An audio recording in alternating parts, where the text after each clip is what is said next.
На дворе стояла середина июля. Лето в этом году выдалось жаркое и дождливое, потому и трава уродилась на славу. Тракторист Михаил с рассветом вышел в поле, чтобы успеть за смену собрать как можно больше сена. Ему предстояло собрать уже скошенную, высохшую траву в валки, чтобы потом спрессовать ее и убрать на долгое хранение в зиму. В этом году скотина точно голодать не будет, с удовлетворением подумал Мишка, глядя на уже проделанную работу. И правда, сена в этом году должно быть много. Лишь бы успеть вовремя убрать до дождей, чтобы ни запреда, ни погонило. А зимой коровы да лошади с удовольствием будут упоминать сено из лесных до полевых трав, чувствуя запах ушедшего лета. Несмотря на немодность и непрестижность, Михаил любил свою работу. Пускай он часто бывает перепачканным машинным маслом, а руки его от работы стали черствыми и шершавыми, зато он мог создавать что-то этими руками, а не просто перекладывать бумажки с места на место в каком-нибудь офисе, делать вид, что его работа крайне важна. Парень вновь улыбнулся сам себе, сидя за рулем трактора. Сегодня должен быть самый важный день в его жизни.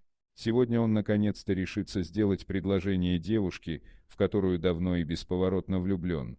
«Надя», — с каким-то внутренним наслаждением произнес парень ее имя, и перед его глазами проплыло лицо девушки с очаровательной улыбкой. Надежда приехала в село по распределению 2 года назад по программе «Сельский доктор».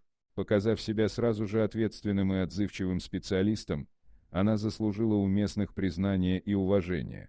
И пускай по первости ей было тяжело самостоятельно разбираться во всех болячках и жалобах, обращающихся к ней, но девушка не отступала, постепенно набираясь опыта и уверенности в своих силах. Михаил вспомнил их первую встречу, и по лицу растеклась улыбка. Надя тогда только осваивалась в их селе и спросила у него, как пройти в сельмак. А он, занятый починкой своего железного коня, что-то буркнул ей в ответ. Но, повернувшись к ней, тут же растаял на него смотрела девушка с косичками, с букетом полевых цветов в руках, а на глазах ее, кажется, заблестели слезы от его грубого ответа. Михаил тогда сразу кинулся извиняться и утешать ее, а потом и вовсе отвез свою новую знакомую в магазин на тракторе. Теперь девушка уже только смеялась, отвечая на шутки и ухаживания парня. «Эх, уже года 2 прошло», — подумал Мишка и жал руль своего трактора, выезжая на новую делянку. «И чего я ждал? Уже давно мог предложение сделать. Правильно мамка говорит, нерешительный я, мямля. Но ничего, сегодня мне ничего не помешает, сегодня обязательно сделаю», — твердо пообещал он сам себе. Заехав на новый участок, Михаил оказался в окружении деревьев. Это была большая лесная полянка, где уже не первый год люди заготавливали сено. Травы здесь были особенно сочными и запашистыми, и не мудрено, ведь тут было царство леса и дикой природы. Вокруг трещали неутомимые кузнечики и летали стрекозы, то тут, то там слышался перестук дятлов, убивающих свои ритмы на стволах деревьев. Даже увидеть рыжий бок лисицы или длинные уши зайца, торчащие из травы, тут было не в диковинку. Однако парень не замечал всей этой красы, привыкнув к ней с детства и считая все это чем-то обыденным и само собой разумеющимся. В мыслях он был совсем не здесь. Но вдруг, подцепив очередной клок будущего сена, он заметил лежащую в траве крупную собаку. Вот дуреха, чуть на вилы не отдел. Она лежит, хоть бы ей что, даже с места не сдвинулась. Возмутился парень такому беспечному поведению животного. Да и вообще, откуда она тут взялась? До деревни-то далековато будет. Неужто с дальней фермы вернулась? Выдвинул гипотезу Михаил и, заглушив двигатель, выскочил из кабины трактора, решив отогнать собаку и немного передохнуть.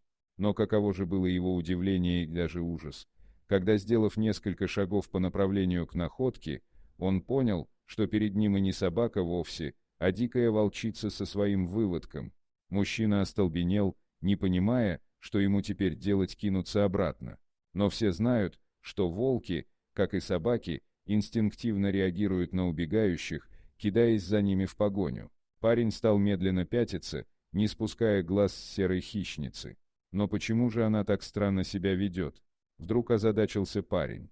Волки избегают встречи с людьми, и увидеть в лесу волка гораздо труднее, чем ту же лисицу.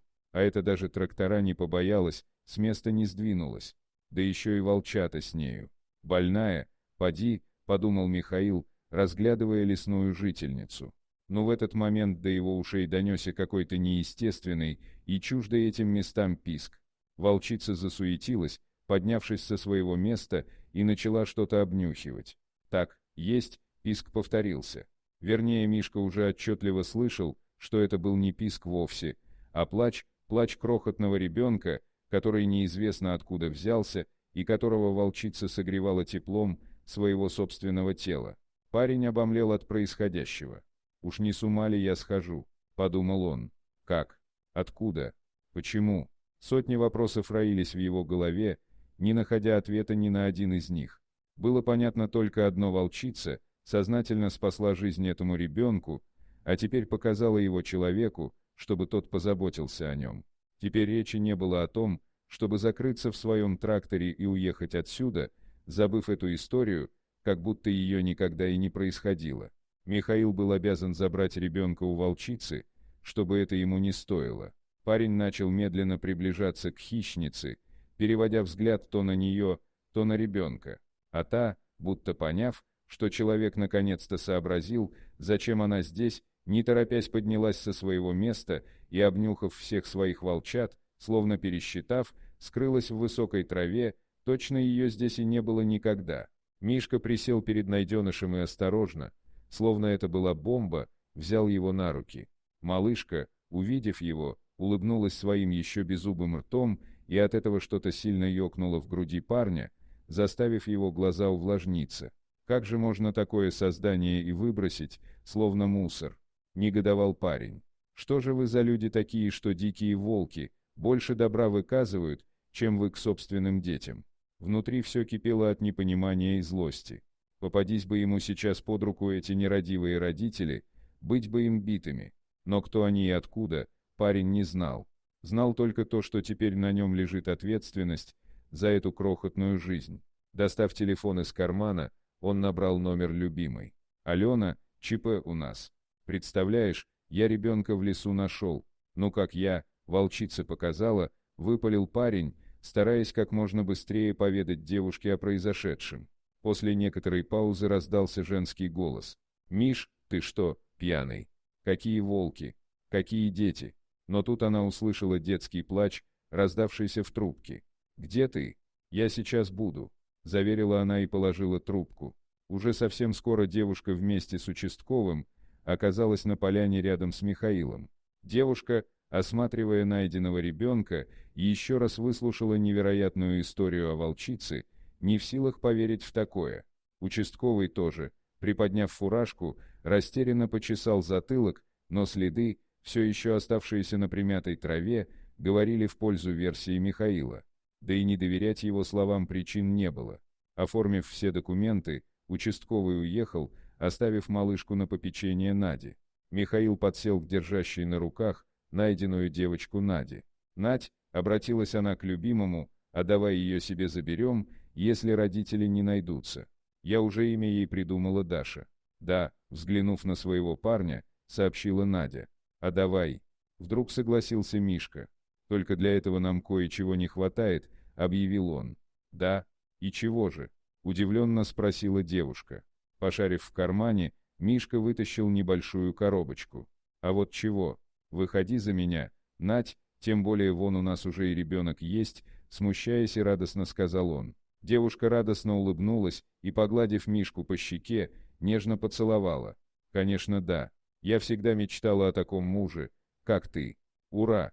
«Тихо, чтобы не разбудить Дашу», — ответил Михаил и заключил будущую жену в объятия.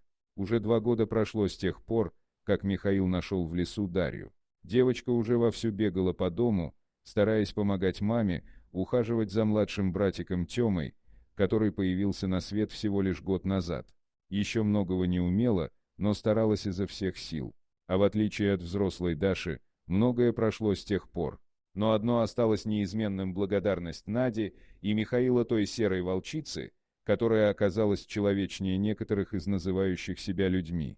Дорогие друзья, если вам понравилось видео, поставьте лайк, а также подписывайтесь на канал, где найдете еще много интересного.